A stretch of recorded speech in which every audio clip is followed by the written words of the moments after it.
Alright folks, welcome back to the channel. This is KGB Customs LLC, home of some of the finest custom guns on the net. We have a really neat pistol today, kind of a current build, built by Jim Milks of Innovative Custom Guns.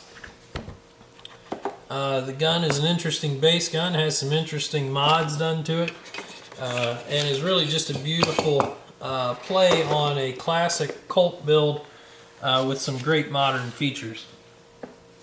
The gun is a Special Combat Government, which is a Colt custom shop gun that was then sent to Jim Milks for further upgrading.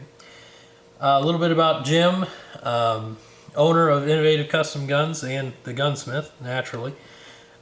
Jim started at his dad's machine shop, did tool and die work over the years until about 1992, at which time Jim hired in at Evolution Gun Works, working for George Smith, where he did a lot of machine work at EGW, and then, under George's tutelage, began working on guns and building guns with George. For about 10 years, all he did was build guns there by and large.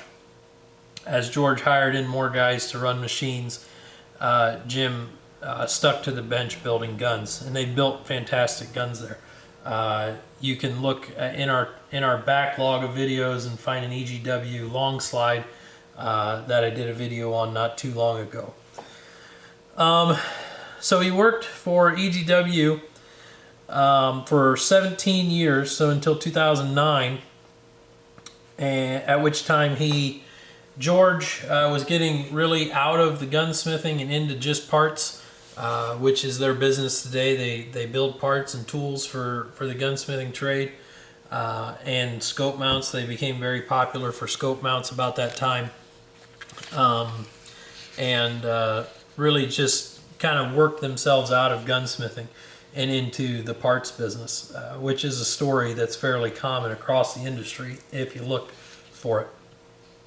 But Jim was very well known even before he set out on his own, because he was the pistol smith to talk to at EGW for many years.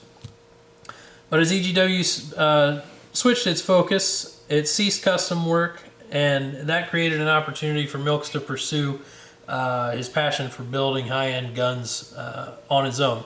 He found, with George's blessing, of course, he founded Innovative Custom Guns. They're based in New Enterprise, Pennsylvania, and they specialize in customizing the 1911 pattern pistol.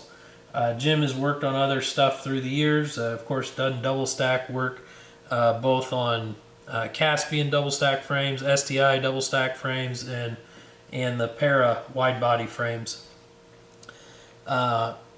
And Jim really started garnering a reputation for bespoke custom guns, like the one you see here.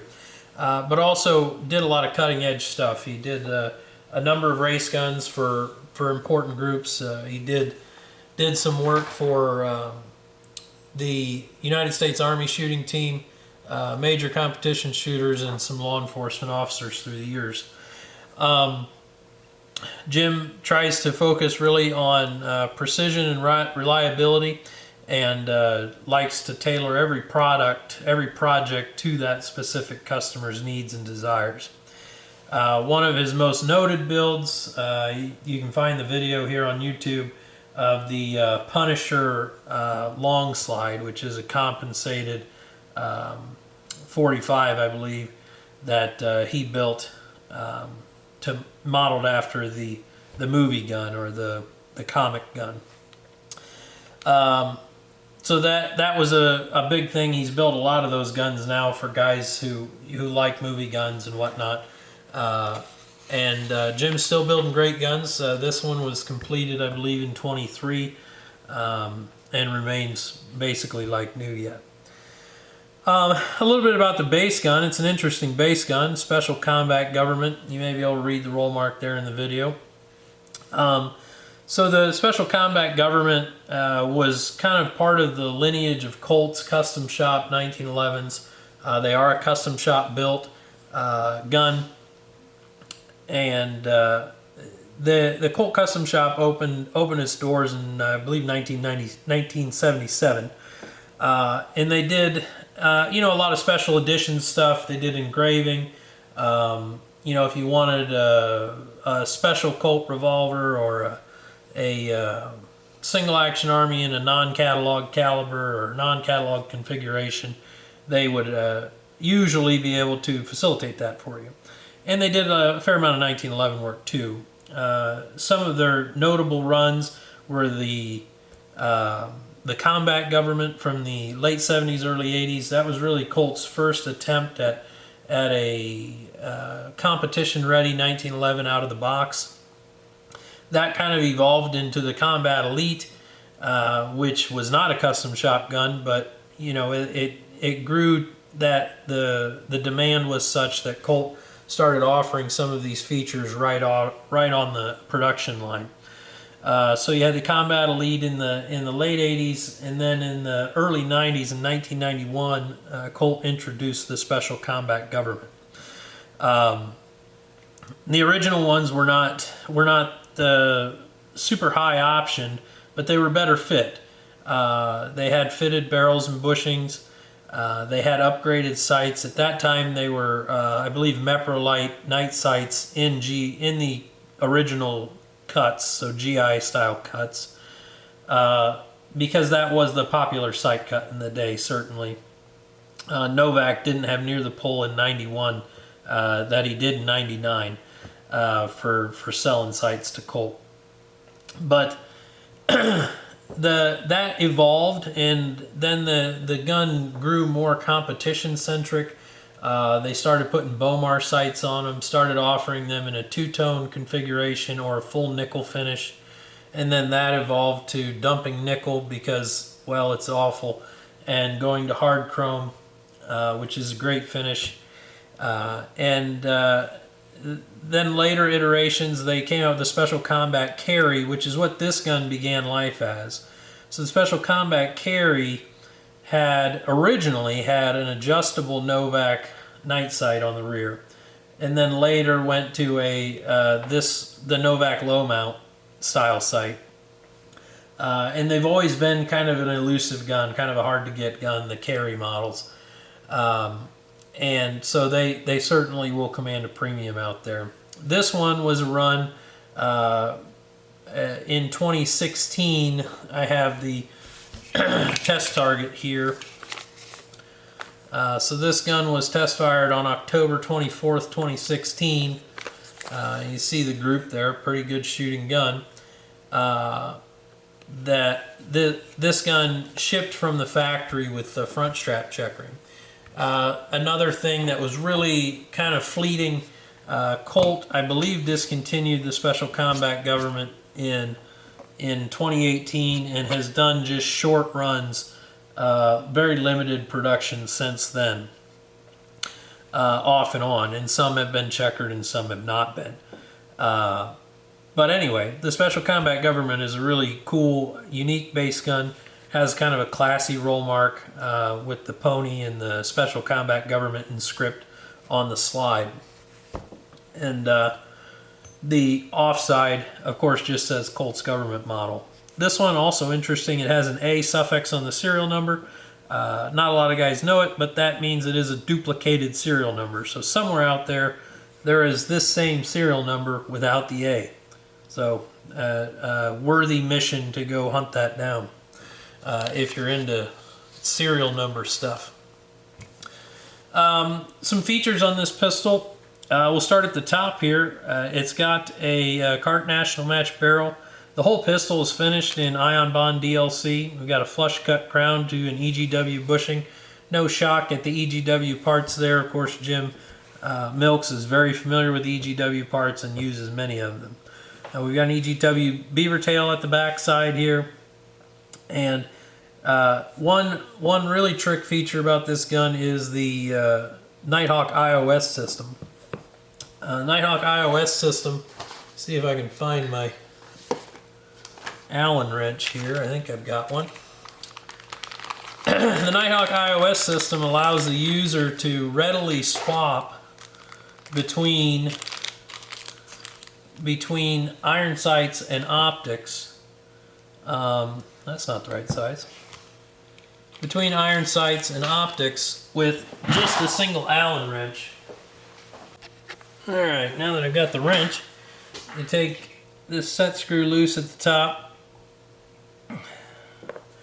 poke out the little pin that retains it in there. There's the pin. We'll lock the slide to the rear. We're going to move the firing pin plate down just slightly, as it does recess up into the optic plate or sight plate slightly. Then you pop that loose and that slides right off the back. So you see there's a tapered dovetail cut in the top of the slide. Nighthawk developed this in about 2019 at the time, and this is an RMR plate, so you can see how you can set your optics up quick, fast, and in a hurry. Drop the pin in, tighten that up, and you're ready to go. And you could keep your optic mounted to this and still be able to remove the plate with the optic and everything, and it will return to zero. So a pretty trick thing. It's pretty awesome that Nighthawk is now offering this to custom gunsmiths.